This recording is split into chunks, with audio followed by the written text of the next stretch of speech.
The information provided on lifeinterruptedradio.com is for educational purposes only.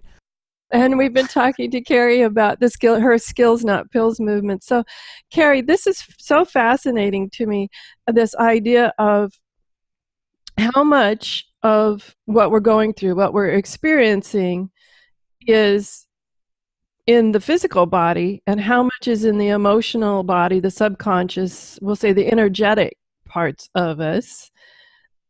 How does one sort of begin to unpack all of that? It seems like, to me, it would be like, oh my gosh, I don't know. Where'd that come from? It hurts, but maybe it is really just a thought. Well, I really believe it all starts off as thoughts. It begins as a thought that creates an emotion. And then if it's not processed, it gets stuck in the body. So everything is energy. Everything is energy. It's different densities of energy. So you have energy inside of you. You're not solid. You think you are, but if you look at quantum physics, we'll actually know that you're filled with a bunch of space. Actually, you're more space than anything else. And so is everything. The table isn't as solid as you think it is. It's filled with space. There's this great video by Jill Bonte Taylor, Stroke of Insight. So for people that are really left-brained and they don't believe any of this, she's a brain scientist, and she actually had a stroke in her left brain. And when the left brain shut down, all of a sudden she could put her hand through the wall. She's like, what's going on? Like the wall's not solid, But she thought it was, because we think it is. But it's just an illusion. So the energy, everything is energy at different densities. So it starts off in the energy, and then it becomes a thought. And then if it's a thought that provokes, maybe there's a trigger inside of you or some experience you had, that kind of pokes at, creates an emotion. And then what happens when most of us have an emotional reaction? In this culture, we're sort of like shamed for emotions, where it's like, oh, stuffed that, this isn't the place for that. Big girls don't cry and everything. Girls don't cry and boys don't cry, and and this isn't the time or place for that. It's usually, well, when is the time or place for that? We're human. So usually there's some kind of emotional reaction and we're not processing it, we're stuffing it. Yeah. And then and then it gets to be so much that we stuff, that then it feels overwhelming to open Pandora's box, because it's like, oh, if I open that box and think about that thing from the past, I'll cry and I won't be able to stop, or I'll be so angry I won't be able to get over it, or, so the volume goes up. And that volume going up is actually your body telling you, because then pain starts, right? Then the pain starts somewhere. So it manifests, it thickens and it gets toxic, and it thickens and it gets more dense, and it becomes something that causes pain in the body. The pain in the body is there to show you what you need to heal. And what I find fascinating is oftentimes we say out loud what it is. Like, yeah, we know what it is. They're a pain in the neck, and then all of a sudden you're like realizing, why does my neck hurt? Well, because I just had somebody with a pain in the neck who's talking to me. Exactly. So pay attention to what you're giving voice to, because oftentimes there's a lot of truth behind what comes out at least comes through your thoughts, if not out your mouth. So how do you resolve that? Is that you work with somebody who can teach you how to process and dissolve your emotional energy, and who can help you to do a different way of processing. It's not talking about it. It's not from the mind. It's more feeling. So you want to be able to learn how to process and track. I use the word track the feeling and tune in. Say, tune into the part of your body that's hurting in a way that you can now bring your awareness through that energy and let it kind of like burst open and release what it was holding. And then it'll get really big for a while and it'll feel uncomfortable, because we're usually uncomfortable with that kind of toxic emotion, because it's been, it's like green slime and you just like opened it up inside you. But you want to like breathe through that, let that get really, really big. The bigger it gets, then it dissolves. And it just sort of, it just wants to be witnessed. That's basically what it wants to be witnessed. So you find somebody to help you do that. There's all kinds of practitioners that do, emotional release techniques. Right. And there's multiple ways of doing emotional release techniques. Everything from actually the energetic work to craniosacral to, I mean, I'm thinking of Acupuncture, I mean, EMDR. acupuncture, yeah, tapping, visceral manipulation, many, many ways to look at this emotional release. And I also suggest journaling. I think it's really important to journal what's going on because, and I was taught years ago to journal only on the right side while you're going through it. And then whatever you choose, 2 weeks, a month, 6 months, whatever you choose, go back and read what you wrote. And on the left-hand page, write what's changed. And that is so fascinating to me. Like, how am I processing what I just read on the right side now? You'll begin to see context where things are going askew. And you'll begin to see patterns and triggers where things are like, wow, I didn't realize that about myself. But every time X happens, I seem to write these very emotional journal entries or that are all about the same context.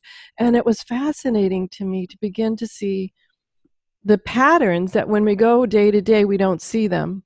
But when we go back and reflect, they are so obvious. They're as obvious to us as they are to our friends. And how many of us know someone? I have a dear, dear friend that just up until a few years ago, every time I met a new boyfriend, I was like, same man, different body. And she couldn't see the patterns, but all of us were like, but we see the patterns. And I think journaling that way, only on the right side, and then going back and reflecting later, writing on the left side, what's changed, what's different, what's happening now, and writing the patterns that you're seeing will give you a lot of insight. And if you're working with somebody that's doing energy work, they'll be able to see that even quicker because there's the intuitive channel is open. Yeah. We learn, doing the healing work, you learn how to turn your brain off because it's not helpful. So very, very few people say, your body knows. And it's different for everyone. There is no one way, right, Kerri? Yeah, it's your path. And I mean, I think that's the major message that I've gotten from my guides, is the reason why the Skills Not Pills is so important is to really wake people up to start the journey. You are here to take command of your own life journey. You are here to, navigate this big puzzle. You've got a life puzzle and you got to find all the pieces and put them together and figure out how they go. It's your puzzle, and you got a lot of help. If you ask for help, you got plenty of help figuring it out, but it's really your puzzle. And that's what you came here to do. You didn't come here to just have an easy ride the whole time. That's no fun. You want to have something to figure out. So this is not a bad thing. It's not, the pain isn't bad. The pain is a way of telling you something that you overlooked. That is, it's like a big stop line that says, yeah, pay attention to this. This is like your marker of like where the gold nugget's hidden. You process that and then you move on to a new lesson. So I think that's really the message. I think a lot of us have given over our sovereignty to external authorities that claim to know what they're doing. They're experts, but guess what, folks? They're making it up. They're giving their best guess. Yeah, they don't know. They're guessing. That's a fascinating thing to me. And the other thing I noticed is a lot of times we want a finish line.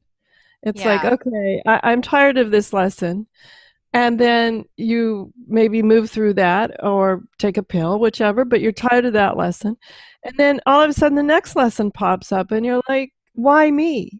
I'm taking a long time to realize that's life. Each one of us goes from lesson to lesson to lesson. It's not like there's no end to the lessons. They just there's an endless supply of lessons to learn. So enjoy the one you're on. Oh, right, exactly. I always say, sometimes people always talk about, there are no silly questions, but as we go through the lesson, if you're asking better questions, you're actually making progress. And that's the key point to me. We may never know the final answer. Well, who knows, after the passing, maybe, perhaps, but we may never know the final answer. But as long as you keep asking better questions about yourself or the world or whatever is going on in your life, you're making progress. You're making progress and you're learning the whole time. I bet if, this is where the journaling thing you were recommending comes in really handy, because when you journal, then you can look back a year ago and go, wow, that's where I was then. then you can really see your progress.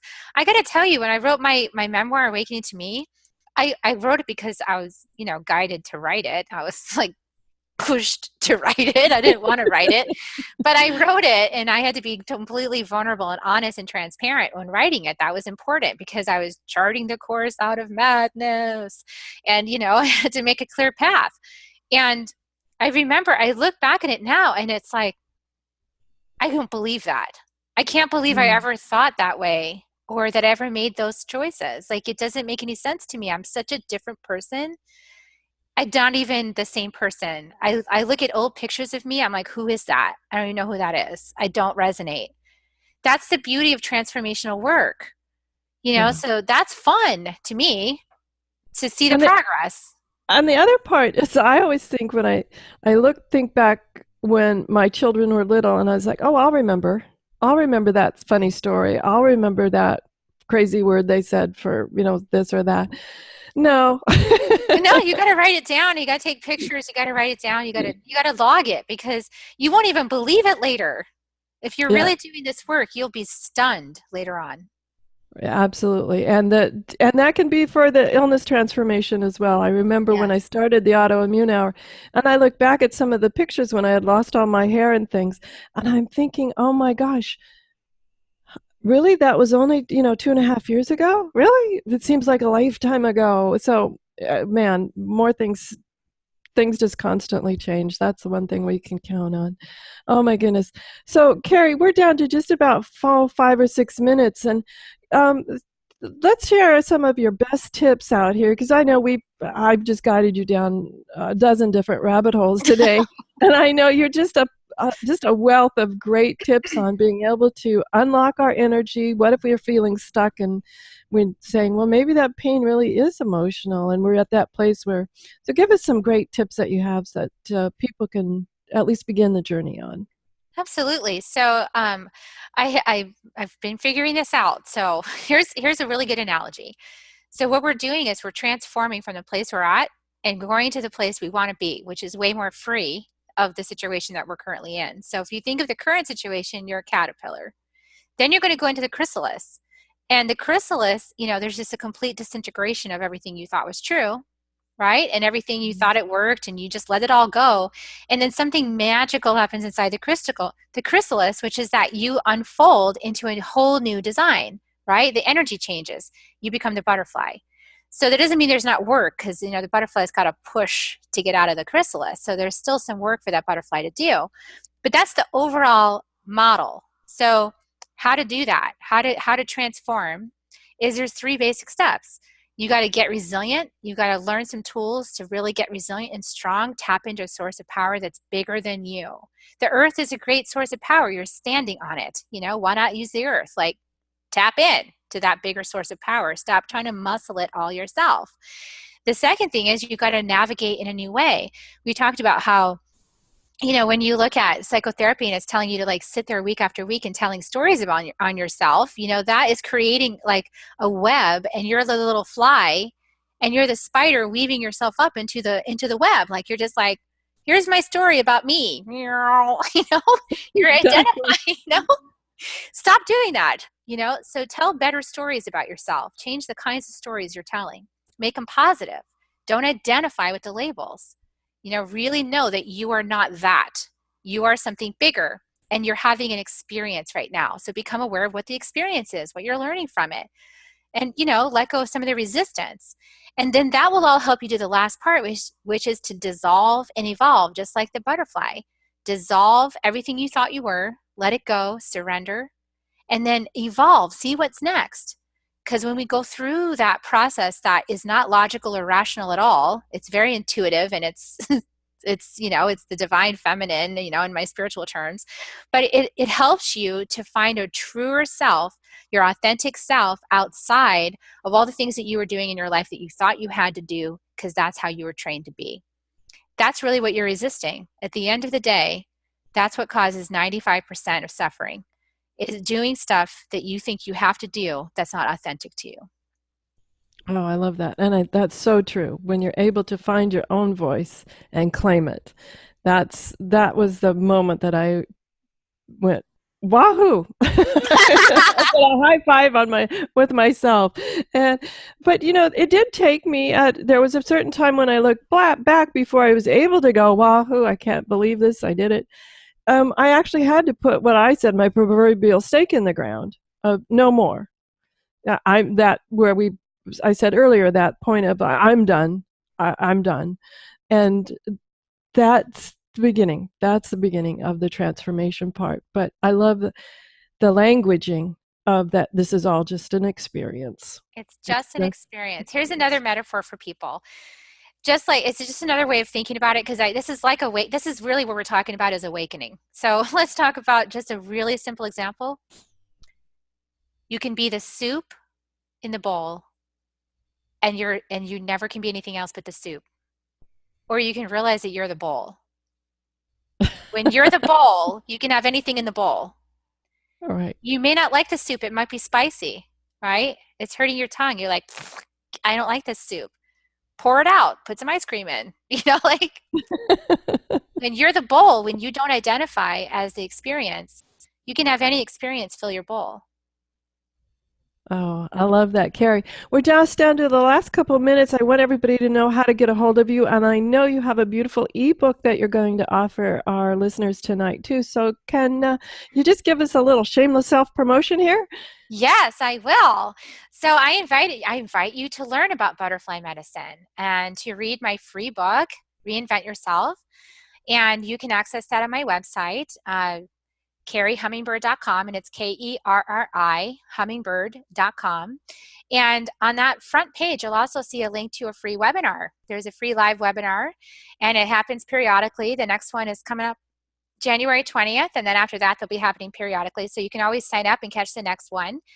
And so free webinar, free book, and you'll learn about butterfly medicine. And it's kind of a different approach to dealing with these life challenges in a whole new way that creates some magic and possibility. It's fun. Oh, it's delightful. Your webinars are always so much fun and entertaining and educational. I just love them, but you keep them light and joyful as well. So thank you so much, Kerri, for being on the show. I so appreciate you and all your wisdom. I know that our audience has just been bathing in it. It's been fantastic. And I really honor your journey. Thank you so much, Sharon, for all you do. It's such an inspiration to everybody that's listening into your show. It's such a gift. Oh, well, thank you, my dear. Everyone, before I forget, run over to lifeinterruptedradio.com and look for Transcribe Tribe. The team here has been transcribing, this will be 156th episode, so we're not quite done with all of them. If you don't find the one you're looking for, drop us a note at the contact page, and we'll be sure to get on it right away. But we're getting really close to having all 156 of them done. We're down to just the last few. So be sure and join Transcribe Tribe to get your free transcripts of all the shows, because it's sometimes really helpful. Like, I know she said something, but I don't remember what part of the hour. Is just to download the transcript and find out her website and find out that you can get the wonderful free ebook, Reinvent Yourself, over at KerriHummingbird.com as well. Everyone, have a great weekend, whatever your adventures, and as always, enjoy.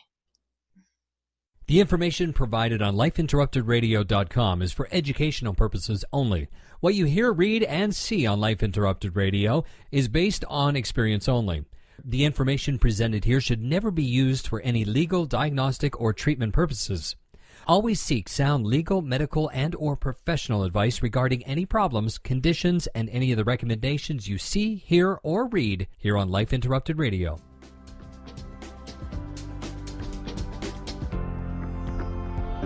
You've been listening to Life Interrupted Radio. To learn more, listen to other shows, and gain free resources that can help empower your life, be sure to stop by lifeinterruptedradio.com.